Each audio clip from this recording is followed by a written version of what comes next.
Kabajamtoota daawwattootaa fi hordoftoota keenya baga nagaan dhuftan.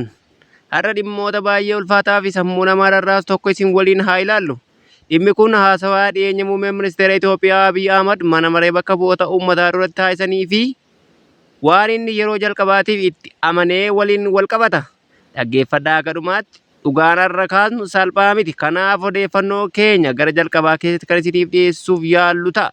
Nu waliin turaa jechaa odeeffannoo kaanis of harkaa qabna. Dursa hangafoota isaanii isiniif himna. Sababa addee cituu neetwoorkiitiin godina Shawaa Kaabaa keessatti rakkoon neetwoorkii fi intarneetii hawaasni quunnamtiin isaanii adda cituu himan. Godinaalee Bahaa, Harargee Lixaa fi Harargee Bahaatti rakkoon bishaan dhugaatiif hawaasa saaxilamuu jiraattonni himan. Godina Arsii Aanaa Muneessaatti kaabinoonni fi humnoonni waraana mootummaa manneen hawaasa abiddaan guban kan jedhuu fi magaalaa Shaakkisootti balaa abiddaa uumameen qabeenyi hedduun barbadaa'u kan jedhu. Akkasumas guulalleen lafa seenaa waan ta'eef waa'ee guulallee beekuun dhimmoota Oromoo beekuun wal qabataa jiran hayyoonni adda bilisummaa Oromoo kan jedhu yoo ta'u, tarkaanfilee waraanni bilisummaa Oromoo fudhateen Wallagga Bahaa Aanaa Waayyuu Tuqaatti kan isiniif himnu yoo ta'u, bal'inni oduu keenyaa kunooti.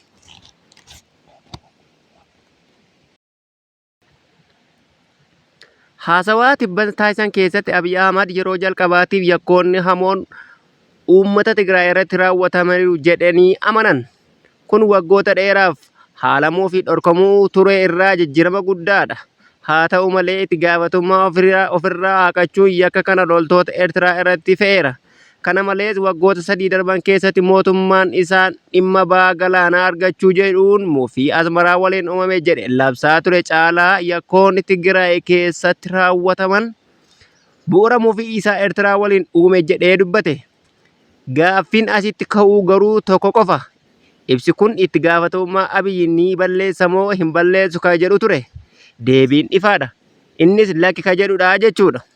Eeyyee Abiy yakka raawwatame amanuun isaa dhugaa murteessaadha. Garuu beekamtii qofaan itti gaafatamummaan hin dhumu.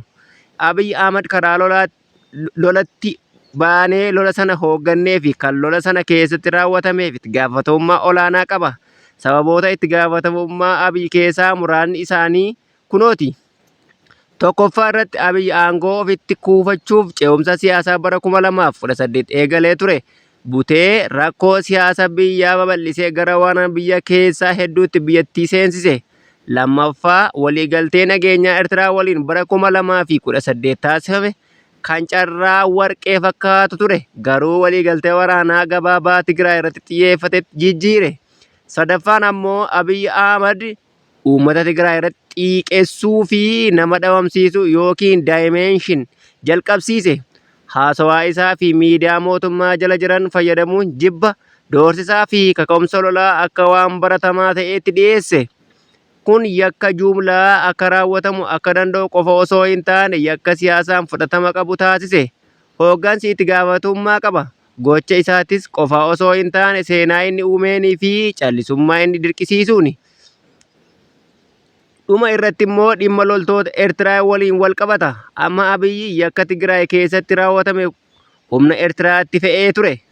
Garuu yeroo lolatti inni mataan isaa loltoonni Eertiraa waamicha mootummaa isaatiin gara Itoophiyaatti seenan jedhe irra deebi'ee ibsaa ture. Eeyyee loltoonni Eertiraa fi hooggantoonni isaanii yakka raawwataniif itti gaafatamummaa fudhachuu qabu.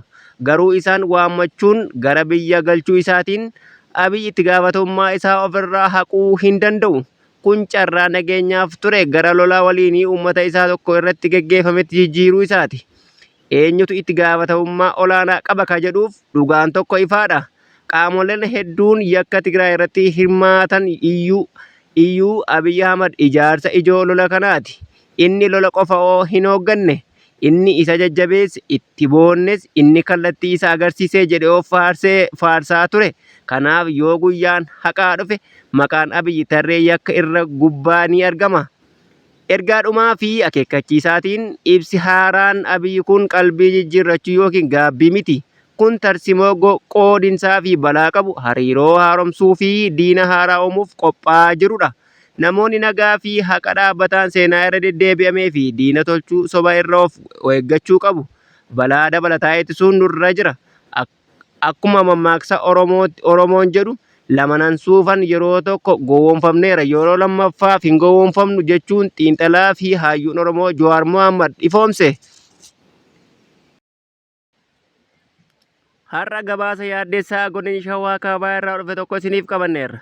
Torbanoota darban keessa aanaalee garaa garaa godinichaa keessatti tajaajilli neetwoorkii bilbilaa fi intarneetii addaan cituun jiraattonnii fi barattoonni maatii isaanii quunnamuuf rakkachaa akka jiran odeeffannoon argameera. Guraandhala 7 bara 2026 godina Shawaa Kaabaa aanaalee garaa garaatti tajaajilli neetwoorkii bilbilaa fi intarneetiin addaan cituu hordofee jiraattonnii fi barattoonni haala rakkisaa keessa akka jiran himan. Akka jiraattonni Addis Istaandarditti himanitti rakkoon kun torbanoota darban irraa eegalee mul'achaa jira jedhan. Barataa yuunivarsiitii Salaalee tokko sababa sodaa nageenyaatiin maqaan isaa akka hin eeramne gaafate maatiin isaa aanaa Abootee keessa jiraatan sababa neetwoorkiitiin cufameef quunnamuu akka hin dandeenye dubbate. Neetwoorkiin cufameera jechuu qofaa dhaga'e maatiin koo nagaan jiraachaa akka jiranis hin beekuu jedhe. Jiraataan magaalaa Fiichee tokko ammoo maatiin isaa aanaa Kuyyuu keessa akka jiraatan ibsuun cufamuu neetwoorkii kanaan firoottan wal arguu fi odeeffannoo walirraa argachuun akka rakkate dubbateera. Yeroo ammaa kanan karaa nagaan jiraachuu isaanii beekuun natti ulfaateera. Duraan rakkoo yoo uumame bilbila qofaan wal quunnamaa turre amma garuu guyyoota hedduuf sagaleen isaanii hin dhagaamne jedhe. Namoonni hedduun rakkoo neetwoorkii kun tarkaanfii mootummaa nageenya naannichaa waliin wal qabatee opereeshinii gaggeessaa jira jedhamee himamuun akka wal qabatu shakkaniiru. Jiraataan firoota aanaa Kuyyuu keessatti qabaachuu dubbatan tokko opereeshinii jedhu qofa dhageenye humnoonni nageenyaa garaa garaa makalaakiyaa, poolisii Oromiyaa fi milishaan bal'inaan socho'aa jiru garuu eenyu waliin akka gaggeeffamu ifatti hin beekamu jechuun Addis Istaandarditti hime. Keessumaa aanaalee akka Kuyyuu, Darraa fi Yaayyaa Gullallee keessatti rakkoo nageenyaa fi sochiin humnoota nageenyaa waliin wal qabatee neetwoorkiin cufamuun haala jiru hubachuun akka ulfaate jiraattonni ibsaniiru. Akkasumas dhukaan yeroo muraasaaf dhaga'amaa turuun yaaddoo akka uume eeraniiru.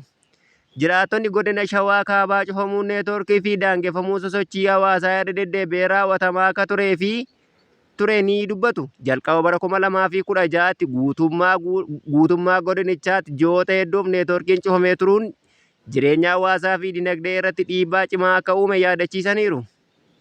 Dhaabbilee mirga namoomaa fi ogeeyyiin quunnamtii dijitaalaa yeroo adda addaatti neetwoorkiin cufuun mirga uummataa odeeffannoo argachuu akka sarbu akkasumas miidhaa bal'aa hawaasa irratti akka qabu akeekkachiisaa turan.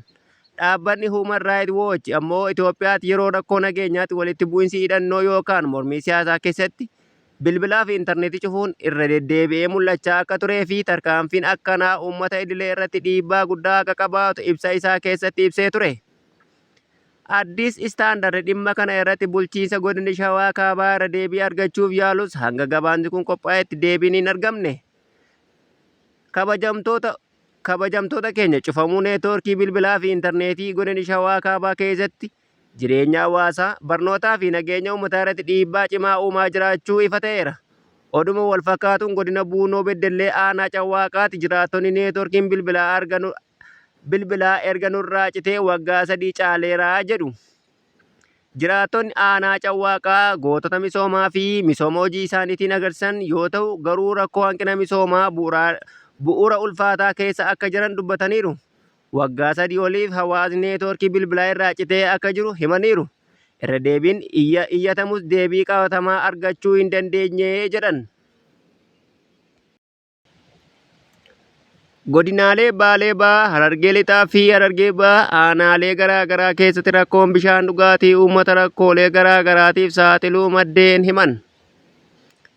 Godina Baalee Bahaa aanaa Sawweenaa ganda Lakkuu jedhamu keessatti rakkoo bishaan dhugaatiitiin uummanni rakkoof saaxilamuu maddeen himan. Uummanni ganda Lakkuu bishaan dhugaatii barbaachaaf lafa dheeraa deemuu kan himan maddeen lafa dheeraa deemanii bishaan corroqaa fi lafatti kuufamee ture waraabbatu jedhan. Bishaan kun ammoo dhukkuba daddarbaaf kan nama saaxilu ta'uu himanii jiru.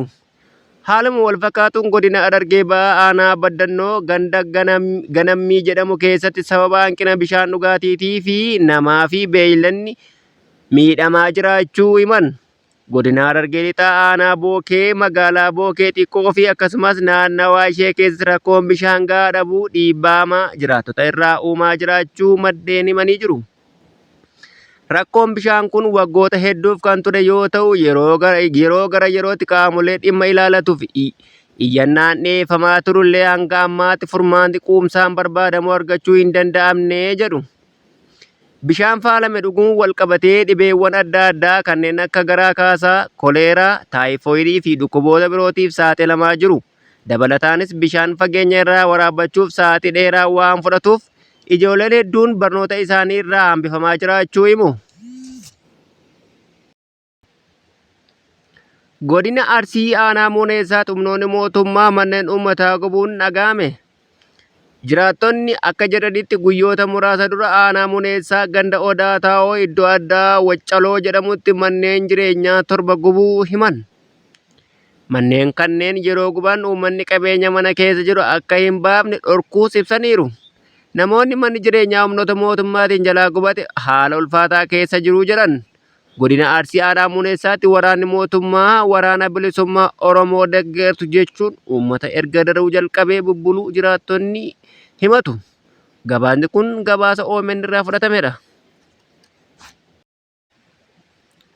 Magaalaa Shaakisootti balaan abiddaa adoolessa 7 bara 2026 sababni isaa hin beekamneen halkan keessaa sa'aatii 6:00 irratti raabsaa boba'aa Afrikaa irratti dhaqqabeen miidhaa qabeenyaa cimaa dhaqqabsaa jira. Balaa abiddaa kun cimee akka hin deemnee fi miidhaa dabalataa akka hin geessifne hawaasni magaalichaa qaamoleen nageenyaa sochii fi tattaaffii cimaa taasisaniin magaalichi baraaruun danda'ameera.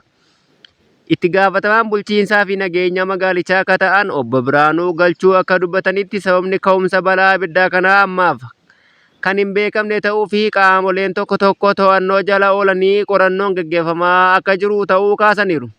Balaa abiddaa kanaan qabeenyi konkolaataa Isuzu tokko boba'aa fe'atee jiru guutuu waliin maashinii maaddiyaa tokkoo fi kaaffee maaddichaa guutummaan guutuutti kan gubatan yoo ta'u konkolaataa nama dhuunfaa tokkorra balaan salphaan ga'uu kaasaniiru. Har'a gabaasa nageenyaa godina Wallagga Bahaa irraa dhufe tokko isiniif qabannee dhufneerra. Gabaasni kun sochii hidhattootaa fi bu'aa isaatiin wal qabatee odeeffannoo argame irratti kan hundaa'edha. Mee bal'inaan haa ilaallu. Godina Wallagga Bahaa aanaa Waajjii Tuqaa adoolessa 7 bara 2026 galgala sa'aatii 4:00 waraanni bilisummaa Oromoo tarkaanfii kaambii waraana mootummaa irratti fudhachuu isaa odeeffannoon argame ni mul'isa. Akka gabaasametti tarkaanfichi ganda gaara hudhaa jedhamutti argamu kaambii waraanaa mootummaa irratti kan raawwatame yoo ta'u loltoonni kaambichaa keessaa baafamanii hidhamtoonni maqaa garaa garaatiin hidhamanii turan mana hidhaa kanaa akka baafaman himameera. Akkasumas kaambii waraana sana keessaa meeshaaleen garaa garaa kanneen akka chaappaa fi badhaasa waancaa gandaaf laatamee fudhatamuu isaanii odeeffannoon ni mul'isa. Gabaasni itti dabaluudhaan kaambii waraanaa sun guutummaatti abiddaan gubamuu isaa fi manni kaambichaa keessa jiranis mancaanii gubamuu isaanii ibse. Hanga gabaasni kun qophaa'utti qaamoleen mootummaa dhimma kana irratti ibsa ifa ta'e kennanii hin mul'anne. Odeeffannoo dabalataa argachuuf yaaliin taasifames hin milkoofne. Kabajamtoota haalli nageenyaa godina Wallagga Bahaa keessa mul'achaa jiru yaaddoo uumaa jiraachuu isaa ifa ta'eera. Odeeffannoo haaraa fi ibsa qaamolee dhimma ilaallatu arganneen isin biraan kan geenyu yoo ta'u, kabajamtootaa fi hordoftoota keenya qophiilee har'aaf qopheeffanne kanaan gammaa ture waan waliin turtaniif galatoomaa jecha haga odeeffannoo biroon walitti deebinutti nagaatti.